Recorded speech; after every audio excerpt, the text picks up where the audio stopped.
Living in Istanbul looks beautiful and peaceful at first, but spending here some time shows that it's not that easy as it looks like. Harsh political protests, experience with tear gas and water cannons, bans of social media and free speech, things that all foreigners are experiencing in their daily lives. Today we are asking, how do foreigners see the situation and how it affects them?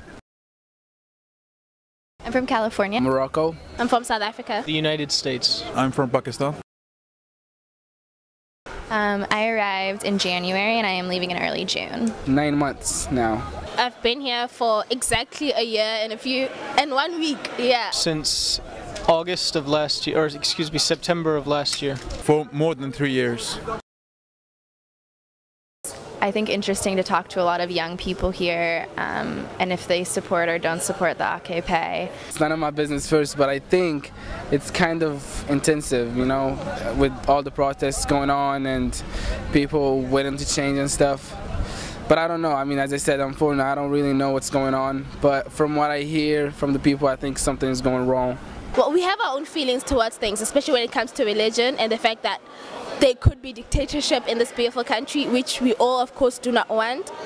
But then again, like I said, I do not follow politics, so I'm not at liberty to say much. I mean, I'm a foreigner here. It's not really my place. In my opinion, like, we can see in the next decade there can be a possibility of a political downfall in Turkey.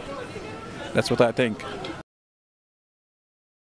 I don't think it affects me directly or personally. I mean, maybe I can't go to Beşiktaş like yesterday with the protests, but it's interesting to observe daily life on the street, and I think even knowing a little bit about the political situation here really changes how you view contemporary Turkey. Well, partially yes, because I mean, yesterday I couldn't go out because of the transportations were cutting out and stuff like that. So yeah, it's kind of affecting me, but not in school. I mean, I'm here to study, so it's not really affecting my studying, so it's okay. Not being able to access YouTube and not being able to access Twitter, it does affect how I normally gather news. And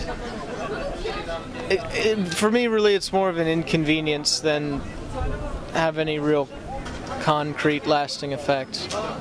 The riots and everything, the economy, does affect me for quite a fraction of it. As, for example, the dollar is going up and down, so I get my money from outside, so it can be a bit difficult for me economically as a student. And for example, the YouTube, Twitter, and everything else is blocked, so you can say it's sort of like an inconvenience for me as well. The United States has such an open and liberal policy about free speech and media for the most part. So of course I'm against it and I disagree with it, and I think people should be allowed to use it. I can access to YouTube, but forbidding YouTube is not really. It's like shutting people up. I don't think it's a really smart move from the government. So yeah, I think it's negative. I thought that was a bit over the age. You're trying to keep people away from the rest of the world. Some people use YouTube to study, for example myself, and there are so many other things that YouTube can be used for. It's not only the bad. So why is it cancelled? I mean, why was it taken away? What is whoever cancelled it afraid of? Yeah, I mean, I use Twitter a lot to get my news. I follow BBC and Al Jazeera and all those sorts of organizations, so I can communicate with my family in other ways, but it definitely cuts off my ability to read the news and understand what's going on out there. Well, as long as there is Facebook, Skype, WhatsApp, I don't think so. But yeah, I mean, as I said, I have my ways. Everybody have their ways to access YouTube, so yeah, I don't think it's affecting me very much. It didn't really affect my communication with my friends or family back home. They didn't block Facebook, and that's normally how I talk to my parents. I use WhatsApp to talk to my girlfriend in Singapore and my family back home in Skype, and they didn't block any of those things, so I didn't have any trouble contacting them, no.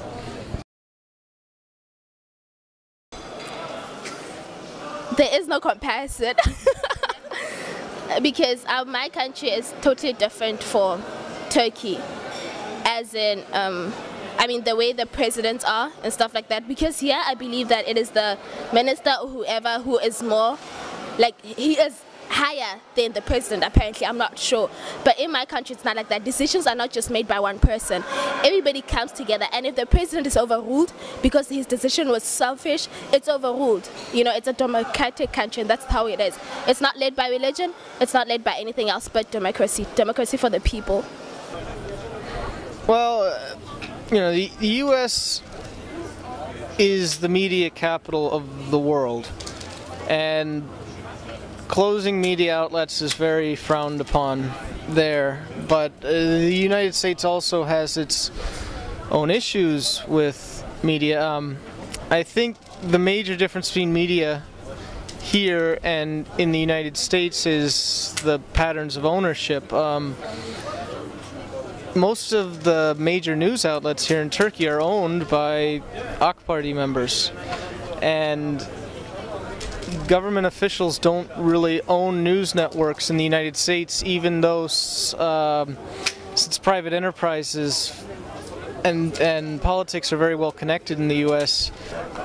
Currently in my home country, the situation, I'll say honestly speaking, is much worse than Turkey. Like, I think because of the political parties, the energy crisis, the economy, everything put together is like much worse in my country because of terrorism as well as in Pakistan.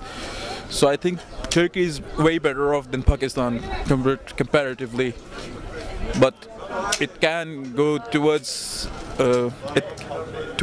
being another Pakistan, today's Pakistan, if the current political party keeps on provoking the people of Turkey. All foreigners have different opinions and experiences while living here in Turkey. However, all of them are trying to adapt themselves and wish the situation to get better and more free in the future.